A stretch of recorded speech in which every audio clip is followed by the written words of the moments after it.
Hi friends, welcome back to Deepthi తెలుగింటి రుచులు. ఈరోజు మన కిచెన్లో నో ఫైర్ ఫుడ్ రెసిపీ అయితే మీ అందరితో షేర్ చేసుకుంటున్నాను.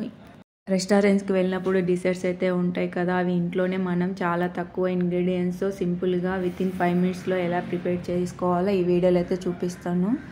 చాలామంది స్కూల్కి వెళ్ళే పిల్లలకైతే నో ఫైర్ ఫుడ్ కాంపిటీషన్ ఉంటుంది స్కూల్లో ఎప్పుడొకసారి. అలాంటప్పుడు ఈ ఇంగ్రీడియంట్స్ చూస్ చేసుకొని చేసామనుకోండి, చాలా తక్కువ టైంలో వితిన్ 5 మినిట్స్లో అయితే ప్రిపేర్ చేయవచ్చు. అలాగే ఫస్ట్ ప్రైజ్ కూడా తెచ్చుకోవచ్చు. ప్రిపేర్ చేయాలో చూసేద్దాం. చూసే ముందు మన ఛానల్ ఫస్ట్ టైం చూస్తుంటే ప్లీజ్ సబ్స్క్రైబ్ చేసుకోండి. ఈ రెసిపీ ప్రిపేర్ చేయడానికి ముందుగా 1 కప్ షుగర్ తీసుకొని ఒక మిక్సీ జార్లో అయితే వేసుకొని మెత్తగా ఫైన్ పౌడర్ వచ్చేంత వరకు గ్రైండ్ చేసుకోండి. ఇలా గ్రైండ్ చేసిన షుగర్ పౌడర్ని మొత్తం తీసుకొని ఒక మిక్సింగ్ బౌల్లో అయితే వేసుకుందాము.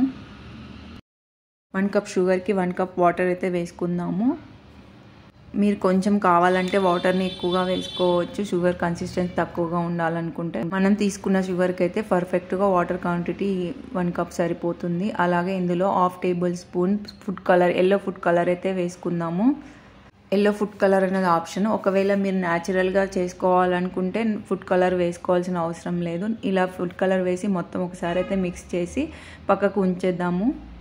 ఇప్పుడు వేరొక మిక్సింగ్ బౌల్ అయితే తీసుకున్నాము. అందులో 3-4 టేబుల్ స్పూన్ మిల్క్ పౌడర్ని అయితే వేసుకుందాము. అలాగే ఇందులోకి 3 టేబుల్ స్పూన్ బటర్ని అయితే వేసుకుందాము. బటర్ని అయితే నేను బయట నుంచి తీసుకున్నదనమాట. మీరు ఇంట్లో ప్రిపేర్ చేసుకోవాలంటే మనకు ఊళ్ళో అయితే చిక్కటి పాలు ఉంటాయి కదా, మజ్జిగ ప్రిపేర్ చేసేటప్పుడు పైన వెన్నలాగా వస్తుంది కదా, అది కూడా వేసుకోవచ్చు. మీరు ఇంట్లో ప్రిపేర్ చేసుకున్న వెన్ననైనా వేసుకోవచ్చు, లేదంటే ఇలా బయట తీసుకున్న బటర్నైనా తీసుకొని వేసుకోవచ్చు. వీటన్నిటిని వేసి బాగా స్మూత్గా అయితే మిక్స్ చేసుకోవాలి. బటర్ వేసిన తర్వాత మొత్తం కొంచెం మెల్ట్ కావడానికి టైం పడుతుంది కాబట్టి స్లోగా అయితే ఇలా మిక్స్ చేసి మొత్తం ఉంచుకొని, అలాగే ఇందులోకి హీట్ చేసి చల్లార్చిన పాలను అయితే వేసుకోవాలి. 1 or 2 టేబుల్ స్పూన్ వేసి ఒకసారి మొత్తం కూడా బాగా మిక్స్ చేయండి స్మూత్గా వచ్చేంత వరకు. ఇలా కొంచెం మిల్క్ యాడ్ చేయడం వల్ల క్రీమీ కన్సిస్టెన్సీగా ఉంటుంది. సో మొత్తం ఒకసారి మిక్స్ చేసిన తర్వాత ఇందులోకి మనం డ్రై ఫ్రూట్స్ వీటినైనా వేసుకోవచ్చు. మీకు ఉన్న డ్రై ఫ్రూట్స్ అవైలబుల్గా ఏముంటే అవైతే వేసుకోండి. నేను ఇక్కడ కొన్ని డ్రై ఫ్రూట్స్ అయితే వేసుకొని ఒకసారి మళ్ళీ బాగా మిక్స్ చేసేసి పక్కకు ఉంచుకుందాం. డిజర్ట్స్ ప్రిపేర్ చేయడానికి బ్రెడ్ స్లైస్ అయితే తీసుకొని మొత్తం అరేంజ్ చేసుకుందాము. వీటిని అన్నిటిని అరేంజ్ చేసుకున్న తర్వాత ఒక్కొక్క బ్రెడ్ స్లైస్ని తీసుకొని ఇలా రౌండ్ షేప్లో, ఏదైనా మీకు అవైలబుల్గా ఉన్న రౌండ్ షేప్లో ఉన్న కప్స్ కానీ ఇలా గాజు గ్లాస్తో కానీ కట్ చేసుకోవాలి. నేనైతే గాజు గ్లాస్ తీసుకొని కట్ చేసుకున్నాను.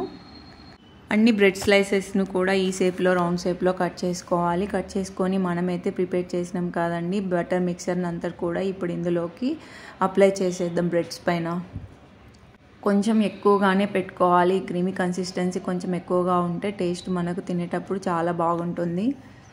ఈ బటర్ మిక్చర్ని మొత్తం స్ప్రెడ్ చేసిన తర్వాత ఇప్పుడు మనమైతే ఇంకొక బ్రెడ్ స్లైస్ ఉంటుంది కదండి, ఆ షేప్ మొత్తం ఇలా కవర్ చేయాలి. బ్రెడ్ పైన కవర్ చేసి మనం స్లోగా ప్రెస్ చేయాలి.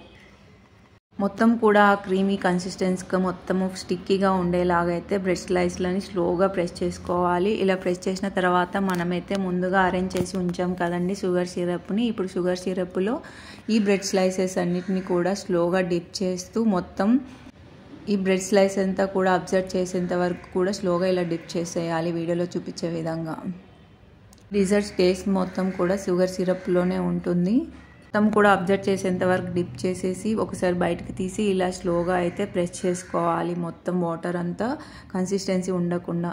ఇప్పుడు డిప్ చేసిన తర్వాత ఇప్పుడు ఇందులోకి మనం ఒక ప్లేట్లోకి అయితే కొబ్బరి పౌడర్ తీసుకోవాలి. డ్రై కొబ్బరి కానీ పచ్చి కొబ్బరి పౌడర్ని కానీ తీసుకోవాలి. మనం ఈ కొబ్బరి పౌడర్ని ఇంట్లోనే ప్రిపేర్ చేసామనుకోండి, కొబ్బరి పైన ఉన్న బ్రౌన్ కలర్ పార్ట్స్ మొత్తాన్ని రిమూవ్ చేసేసి లోపల ఉన్న వైట్ కలర్ని మాత్రమే గ్రైండ్ చేసుకోవాలి. ఇలా గ్రైండ్ చేసుకొని మొత్తం కూడా కొబ్బరి పౌడర్లో కోట్ చేసుకోవాలి. ఈ డిజర్ట్స్ కొబ్బరి పౌడర్ని ఎంత బాగా అబ్జర్వ్ చేస్తాయో అంత టేస్ట్ ఉంటుందన్నమాట. అందుకని స్లోగా మొత్తం కూడా కోట్ చేసేయాలి. ఒకటిగా ప్రిపేర్ చేసుకొని ఇలా ప్లేట్లో అయితే సర్వ్ చేసుకోండి. మనకు రెస్టారెంట్ స్టైల్లో కావాలంటే ఇలా చెర్రీని పెట్టుకోండి, లేదంటే ఆప్షనల్. ఇలాగే అన్నిటినీ కూడా షుగర్ సిరప్లో డిప్ చేసి కోకోనట్ పౌడర్లో అయితే మొత్తం డిప్ చేసేసి ఇలా అయితే పక్కకు పెట్టుకొని అన్నిటినీ కూడా మీకు ఒకటి కొంచెం పీస్ కట్ చేసి చూపిస్తాను ఎలా వచ్చిందో చూడండి. మనకైతే రెస్టారెంట్ స్టైల్ లాగా అయితే చాలా చక్కగా బాగా ఉందన్నమాట. టేస్ట్ కూడా చాలా బాగుంది. అయితే ఒకసారి ట్రై చేయండి, మీకు ఎలా వచ్చిందో కామెంట్ చేయండి. చాలా పర్ఫెక్ట్గా అయితే వచ్చేస్తుంది ఈ కన్సిస్టెన్సీలో చేసామంటే. చూసారుగా, ఎటువంటి గ్యాస్ స్టవ్ యూస్ చేయకుండా ఇంట్లోనే చక్కగా వితిన్ 5 మినిట్స్లో అయితే ఈజీగా ప్రిపేర్ చేయవచ్చు. మీరైతే ఒకసారి ట్రై చేయండి. ఎలా వచ్చిందో కామెంట్లో షేర్ చేసుకోండి. అలాగే మీకు అందరికీ ఈ రెసిపీ నచ్చింది అనుకుంటున్నానండి. నచ్చితే లైక్ చేయండి, కామెంట్ చేయండి, మీ ఫ్రెండ్స్ అందరికీ ఈ రెసిపీని షేర్ చేయండి. మరిన్ని న్యూ రెసిపీస్ కోసం మన ఛానల్ని ఫాలో అవ్వండి. Thank you for watching.